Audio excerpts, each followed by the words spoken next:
Share कर दूंगा विज्ञान वाली। यहाँ है नया टॉपिक, थर्मल एक्सपेंशन। इस पे केवल एक पैराग्राफ मिलता है एनसीईआरटी में। मान लो एक पेज मिल जाए, 1.5 पेज मिल जाए तो बहुत, लेकिन इसको यूज कई जगह कई चैप्टर में मिक्स करके हम करते हैं। सबसे पहले ये बताओ कि यदि हमारे पास एक लोहे का रॉड हो,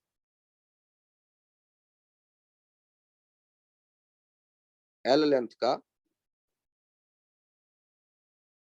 थीटा डिग्री सेंटीग्रेड पे, यदि मैं इस लोहे के टुकड़े को गर्म कर दूं, क्या रॉड का उतना ही लेंथ रहेगा या बढ़ जाएगा? इसे ही कहते हैं थर्मल एक्सपेंशन। सर ऐसा क्यों होता है? तो मॉलिक्यूल वाइब्रेट करने लगता है, उनका एवरेज सेपरेशन जो होते हैं दो मॉलिक्यूलों के बीच का, वो इंक्रीज हो जाता है गर्म होने पर। और अब सर बताओ, जब अगर हम इसे फ्रीज करेंगे अभी तो ये छुट्टी हो अभी जाएगी? अभी अभी तो जो मैं बोल रहा हूँ ना, उसमें कोई डिसएग्रीमेंट हो तो बताओ।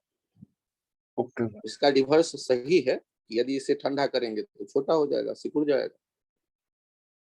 यहाँ पर चेक करो, अगला जो है, इसमें एक प्लेट है हमारे पास, और उस प्लेट के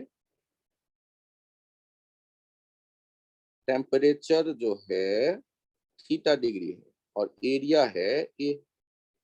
बताओ, यदि मैं टेम्परेचर बढ़ा देता हूँ तो क्या प्लेट इतना ही बड़ा रहेगा या प्लेट का एरिया बढ़ जाना चाहिए? पढ़ना चाहिए। बढ़ना चाहिए।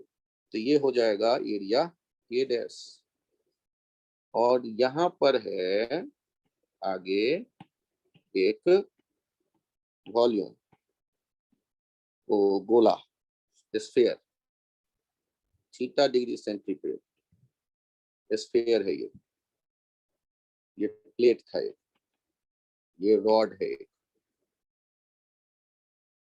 अब इसका टेम्परेचर मैंने बढ़ा दिया, ये थीटा डिग्री से कर दिया theta plus delta theta.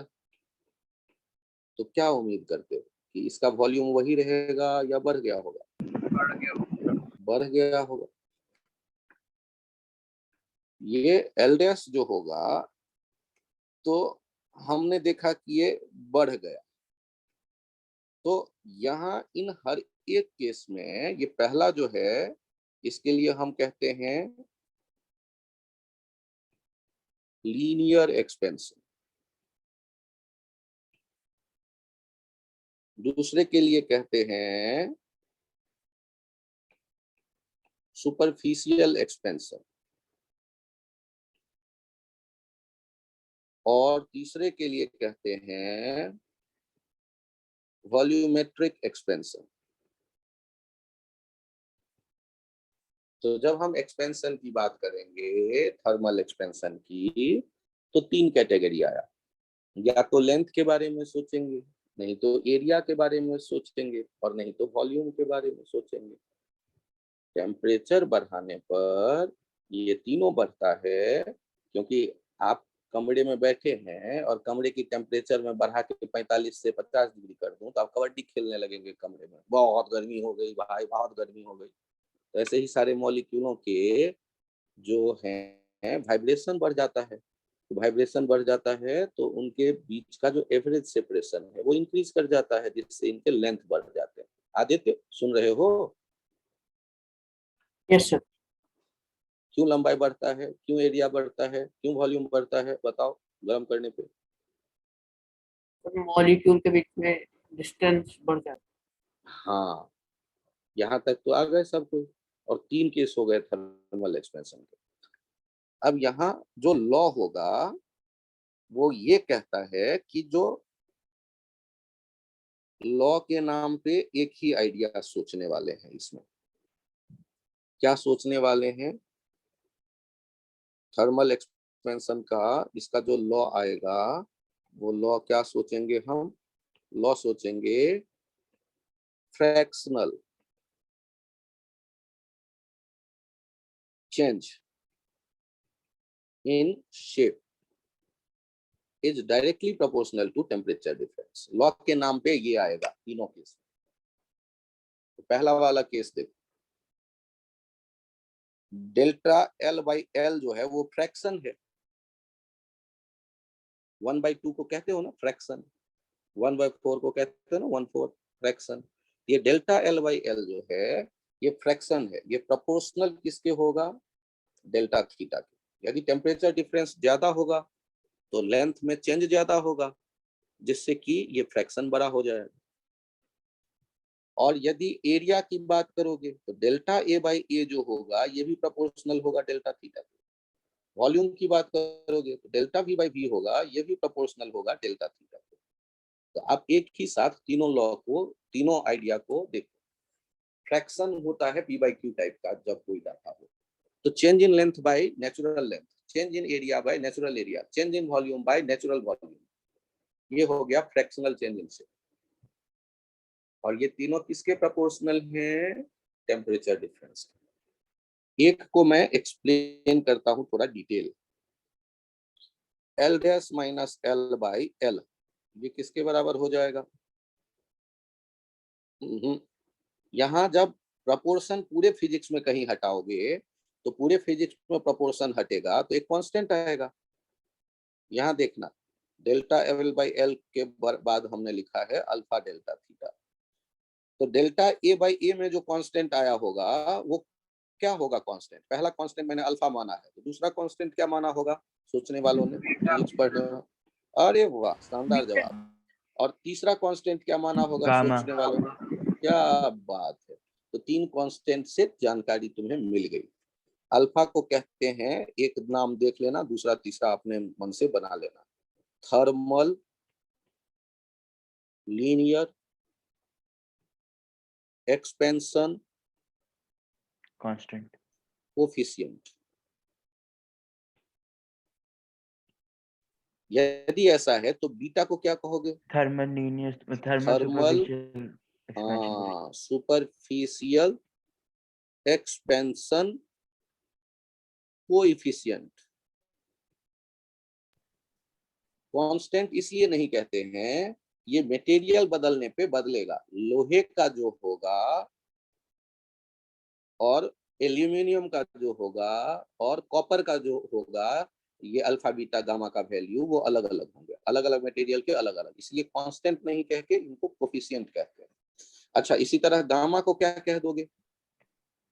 Thermal thermal volumetric expansion volumetric coefficient. Expansion coefficient. तो ये नाम यदि एक साथ दिमाग में रखोगे तो शायद याद रहेगा, क्योंकि हजारों जब नाम आते हैं, नामों का भीड़ लगने वाला है, तो यदि सिस्टमैटिक याद करोगे तो याद रहेगा, समय पे काम भी आएगा। अब यहाँ देखो, एल वाले में एक आइडिया और यूज कर रहे हैं। एल डैश माइनस एल होता है delta L by L equals to alpha delta theta. यहां से हो जाएगा L dash minus L equals to L alpha delta theta. और एल को यदि मैं राइट साइड ले आऊं, एल डैश इक्वल्स टू हो जाएगा एल ब्रैकेट में 1 प्लस अल्फा डेल्टा थीटा। तो ये फॉर्मूला भी ध्यान रखते हैं कि टेम्परेचर बढ़ाने पर ये साइज बदल कर एल डैश जो होगा उसका पुराने वाले एल से क्या रिलेशन होगा, तो ब्रैकेट में 1 प्लस अल्फा डेल्टा थीटा। तो दूसरे वाले में इतना लेंथ, इतना स्टेप नहीं लिखता, सीधे लिख देता हूँ ए डैश इक्वल्स टू ए और ब्रैकेट में 1 प्लस बीटा डेल्टा थीटा। और उसी तरह V dash equals to V 1 plus gamma delta theta. तीनों के एक जैसे फॉर्मूले आ गए, इन्हें ध्यान रखो आप। ये एक साथ डायग्राम के साथ दिमाग में इनको जगह दो, आराम से बैठा। थर्मल एक्सपेंशन का मतलब है कि टेम्परेचर बढ़ता है तो लेंथ बढ़ा, एरिया बढ़ा, वॉल्यूम बढ़ा।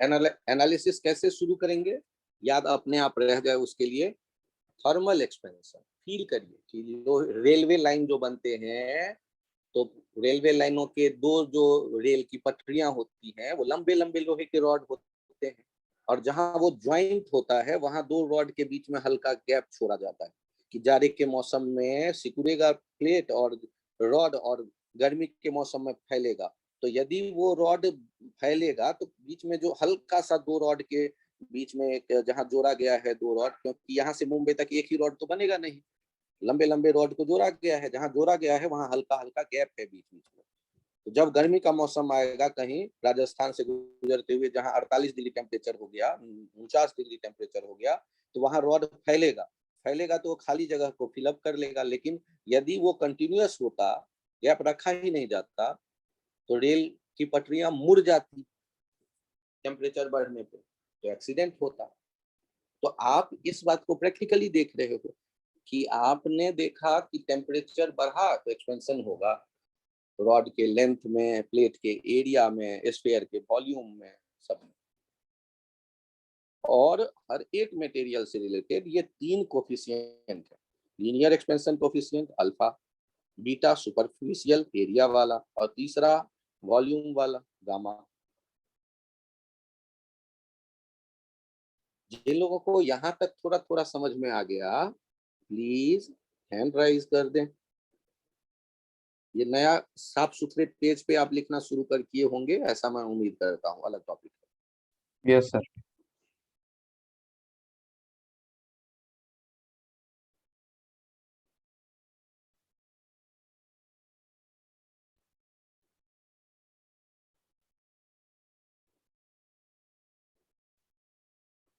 आदित्य, ध्रुव, सक्षम, सूरज, तुषार, मैं क्या फिर से कुछ कोशिश करूं? आदित्य मिश्रा, ध्रुव, सक्षम, सूरज कुमार, तुषार अरोड़ा। आदित्य मिश्रा, कहाँ परेशानी है बताएं प्लीज। बोलिए कुछ भी, नहीं तो सर गुड गुड आफ्टरनून ही बोल दीजिए, पता तो चले कि माइक काम कर रहा है। कुणाल, मैं कुछ समझाऊं फिर से? बालक, सूरज कुमार, सक्षम, no sir.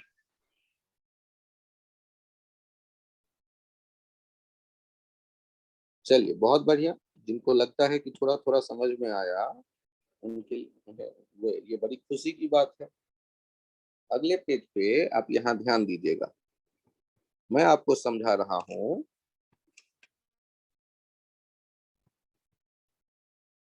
Relation between alpha and beta. ध्यान से देखिए, मैंने एक प्लेट लिया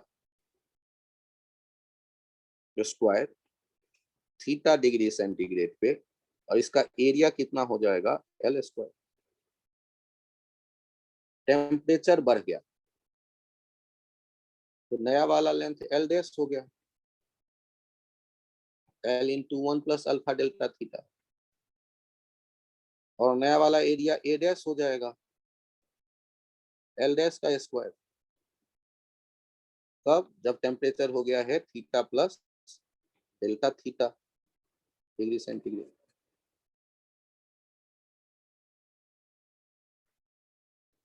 ध्यान दीजिएगा, जब हमने कहा ए डैश को हमने लिखा ए ब्रैकेट में 1 plus beta delta theta, equation 1। और ए डैश के लिए ये भी सोच सकते हैं एल डैश का स्क्वायर, या ये भी सोच सकते हैं L square 1 plus alpha delta theta का होल स्क्वायर। और इसको ऐसे लिखते हैं L square 1 plus twice alpha delta theta plus alpha square delta theta square. यहाँ एक पॉइंट ध्यान रखिएगा, since alpha square delta theta is, alpha जो होता है वो होता है 10 टू द पावर -4 टाइप का, अल्फा स्क्वायर डेल्टा थीटा जो हो जाता है वो फार लेस देन 1 हो जाता है, इसलिए उसे नेग्लेक्ट कर देते हैं। So we can neglect it. तो अब हमारे पास ए डैश कितना आ गया, एल स्क्वायर ब्रैकेट में 1 plus twice alpha delta theta, और याद करो ना एल स्क्वायर को क्या लिख सकते थे, ए 1 plus twice alpha delta theta, ये इक्वेशन हो गया 2। अब आप क्या लिखेंगे, from 1 and 2, from 1 and 2 compare करके देखिए, बीटा किसके बराबर आ गया, ट्वाइस अल्फा के बराबर आ गया। ये है रिजल्ट, यहाँ जो रिजल्ट आया है वो बीटा कितना होगा, ट्वाइस अल्फा के बराबर। इन्हें याद रखिए, यदि कभी आपको नहीं दिया गया है बीटा, अल्फा दिया गया है, तो ट्वाइस अल्फा लिख लेंगे बीटा की जगह।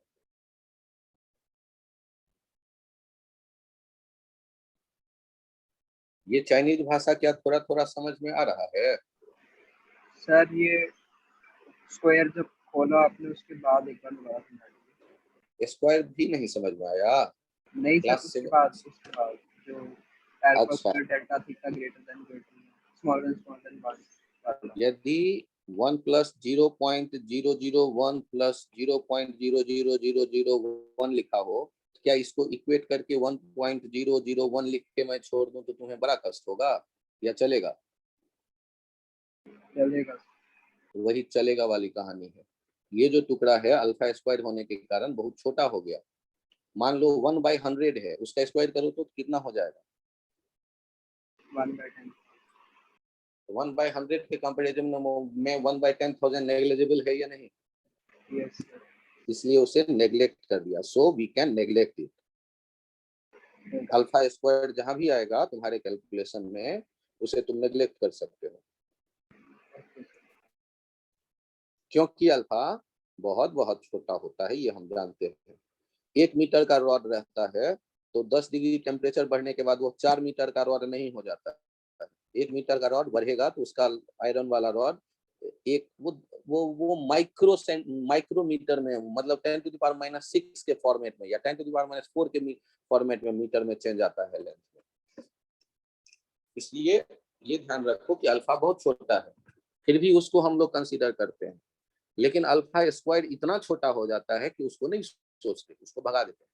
तो भगाने के बाद क्या बचा, चेक करो तो, क्या भगाने के बाद 1 + 2 अल्फा डेल्टा थीटा बचा? ये समझ में आ गया? यस। आगे के कैलकुलेशन में जहां भी आएगा अल्फा स्क्वायर अल्फा क्यूब, उन सबको हम भगाते जाएंगे।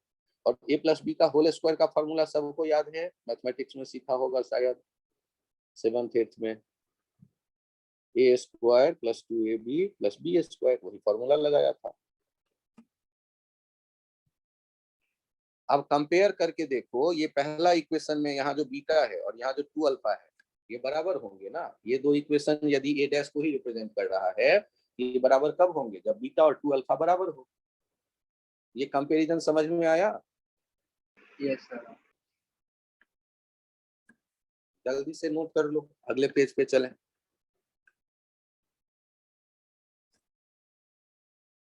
यदि अल्फा और बीटा का रिलेशन आपको पता चल गया तो अल्फा का रिलेशन और किससे देखना होगा आपको?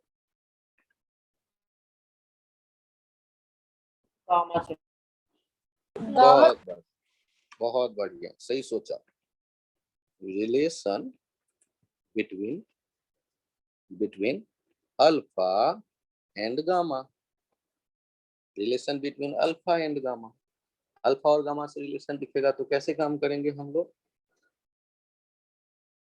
Relation between alpha and gamma. तो ध्यान से देखो, ये हमने लिया एक क्यूब। क्यूब कैसे बनाते हैं? ऐसे दो स्क्वायर बना करके वर्टिसेस को जोड़ते हैं तो ये क्यूब बन जाता है। सारे साइड हैं एल। टेम्परेचर है थीटा डिग्री सेंटीग्रेड। वॉल्यूम जो आप देखोगे V, वो क्या होगा? L cube. टेम्परेचर तुमने बढ़ाया, तो टेम्परेचर बढ़ाया होगा तो सारे साइड भी तो बड़े हो गए होंगे। तो तुम्हें क्या लगता है कि साइड अब एल ही रहेगा या एल डैश हो गया यदि टेम्परेचर बढ़ गया? क्या लिखेंगे? L1 plus alpha delta theta. और वॉल्यूम V डैश हो गया, वो क्या लिख सकते हैं? V into 1 plus gamma delta theta. इसको इक्वेशन 1 कह दिया। दूसरा क्या देखोगे? V dash equals to L dash cube. L cube 1 plus alpha delta theta whole cube. अरे ए प्लस बी का क्यूब, ए प्लस बी के होल क्यूब का फॉर्मूला तुम लोगों को पता है? मुझे तो थोड़ा मुश्किल लग रहा है। तुम लोगों को पता है तो थोड़ा गाइड करो सर मुझे। पता है। बहुत बढ़िया, चलो। तो a cube plus b cube alpha cube delta theta cube plus 3 a b s a 3 into a into b square alpha square delta theta plus 3 into a square into b. अरे ऐसा ही कुछ था ना? यस। तो यहाँ क्या neglect कर देंगे? We can, alpha cube theta cube हाँ, नेग्लेक्ट अल्फा क्यूब टर्म। और अल्फा स्क्वायर 3 अल्फा स्क्वायर। हाँ, alpha square term. Now V dash equals to V1 plus thrice alpha delta theta. अब हमारे पास ये आ गया, इसको हमने क्या कह दिया? इक्वेशन, इसको कह दिया इक्वेशन 2। अब देखो, फ्रॉम 1 एंड 2, 1 और 2 से कंपेयर किया तो गामा किसके बराबर आ गया? थ्राइस अल्फा के बराबर आ गया। इसको याद कर जाओ। रिजल्ट क्या आया है? Gamma equals to thrice alpha. ये तो होना ही था, 3 लेंथ इन्वॉल्व थे तो थ्राइस अल्फा हो गया। 3 लेंथ इन्वॉल्व थे तो थ्राइस अल्फा हो गया ये।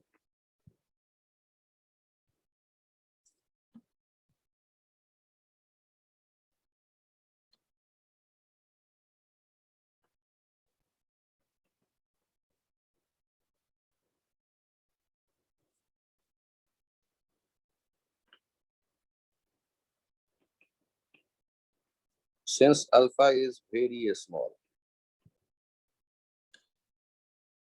we can neglect alpha cube term and alpha square term.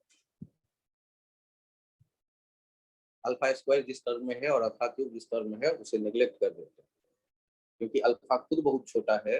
Alpha square alpha cube और भी बहुत छोटा हो जाएगा। सर ऊपर वाले टर्म में v dash is equal to v into 1 plus alpha cube delta theta cube plus 3 to 1 to alpha square delta theta square नहीं आएगा? अच्छा, वो क्यूब वाले टर्म में कंफ्यूजन हो रहा है? नहीं सर, वो वहाँ पे शायद आप स्क्वायर मिस कर दिया। अरे बालक, पहले मुझे ये बताओ किसमें कंफ्यूजन है? ये इस वाले लाइन सर ये जो पे लास्ट जहाँ, लाइन आपने रेड से लिखी है वो वाली। यस सर, इसमें। हाँ, तो ए प्लस बी का होल क्यूब का फॉर्मूला तुम ही बोल दो ना। मैं तो पूछ ही रहा हूँ कि तुम लोग बताओ। तुम लोग बता नहीं रहे थे तब मैंने लिखा है a cube plus b cube 3ab square plus 3a square भी मैंने लिखे हैं। कुछ और लिखना चाहते हो तुम? तो सर वहाँ पे 3 into 1 into alpha square delta theta square। हाँ, उसको स्क्वायर कर दो। मुझे तो नेग्लेक्ट ही करना है तो मैंने बहुत ध्यान नहीं दिया, लेकिन तुमने सही ठीक। कहा, वहाँ स्क्वायर होना चाहिए। बहुत बढ़िया।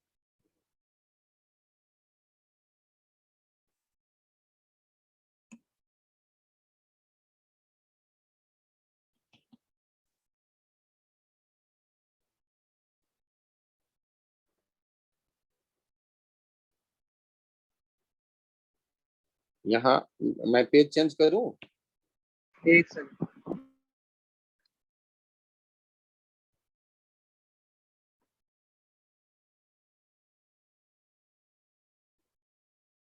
Yes sir.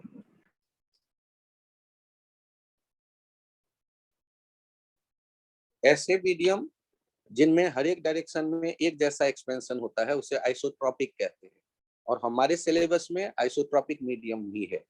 लेकिन हमारे बुकलेट में एक क्वेश्चन ऐसा है जो नॉन आइसोट्रॉपिक मीडियम की बात करता है, जिसमें डायरेक्शन पे अल्फा डिपेंड कर रहा है। तो फॉर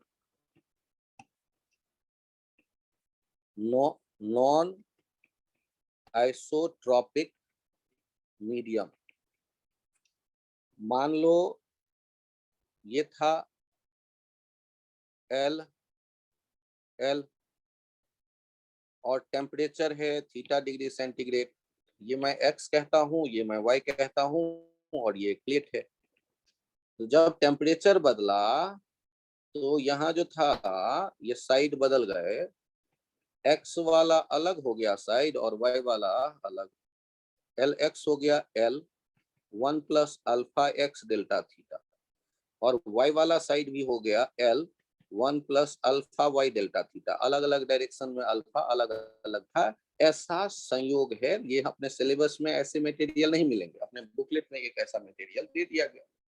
अब एरिया का यदि मैं बात करूं तो यहाँ पर एरिया तो ए है और यहाँ एरिया हो गया होगा ए डैश। तो ए डैश बराबर मैं क्या लिख सकता हूँ? ए डैश बराबर मुझे पता है ए 1 प्लस बीटा डेल्टा थीटा मैं लिखना जानता हूँ, लेकिन यहाँ पर ए डैश लिखने का दूसरा तरीका होगा L x into L y, L 1 plus alpha x delta theta plus L, ये मल्टीप्लाइड है प्लस नहीं, into into 1 plus alpha y delta theta. चलिए देखते हैं मल्टीप्लाई करके। तो एल और एल तो एक जगह ले आइए, एल स्क्वायर, और मल्टीप्लाई करके देखते हैं दो क्या क्या होगा। 1 plus alpha x delta theta alpha y delta theta plus alpha x alpha y delta theta square. अब यहाँ देखिए नेग्लेक्ट किसको करना पड़ सकता है, एल स्क्वायर को हमने लिख दिया ए, और ये आ गया 1 plus alpha x plus alpha y into delta theta, और आपने इसे कह दिया इक्वेशन 2। इस पार्ट को जिसे मैंने ब्लैक किया वहां अल्फा एक्स और अल्फा वाई प्रोडक्ट में है, अल्फा एक्स भी बहुत छोटा है, अल्फा वाई भी बहुत छोटा है, और उन दोनों का मल्टीप्लीकेशन होने पर वो डाटा और भी बहुत छोटा हो जाएगा। जैसे अल्फा स्क्वायर बहुत छोटा हो जाता था, उसे आपने नेग्लेक्ट कर दिया। और अब कंपेयर कर लो from 1 and 2, from 1 and 2 we get beta equals to alpha x plus alpha y. तो नॉन आइसोट्रॉपिक मीडियम के लिए हमने क्या देखा? रिजल्ट पहला देखा beta equals to alpha x plus alpha y, और दूसरा रिजल्ट देखेंगे gamma equals to alpha x plus alpha y plus alpha z. और यदि आइसोट्रॉपिक होगा तो देखो गामा 3 अल्फा हो जाएगा, बीटा 2 अल्फा हो जाएगा। तो ये not in JEE syllabus, not in JEE syllabus, बस इंफॉर्मेशन है, इसके लिए ज्यादा नहीं सोचना है, पन्ने पे लिख के छोड़ देना है। आसान है, देख लिया, क्या पता कभी बाहर टच कर जाता है, बाहर निकल के कभी कभी, तो उसमें काम आएगा।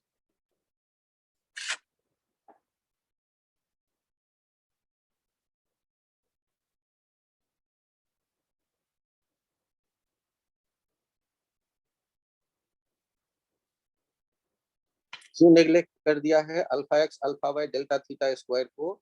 क्योंकि अल्फा स्क्वायर को हम नेग्लेक्ट करते थे, क्योंकि अल्फा बहुत छोटा होता था तो उसका स्क्वायर बहुत बहुत बहुत छोटा हो जाएगा।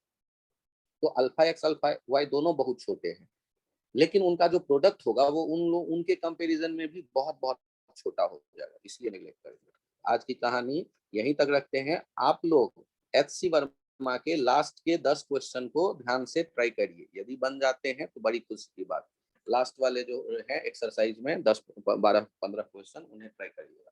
जिनमें गैस होंगे उन्हें भी छोड़ दीजिएगा, क्योंकि गैस थर्मोडायनेमिक्स टॉपिक से रिलेटेड है। आज के लिए इतना है। Thank you. Thank you, sir. Thank you, sir.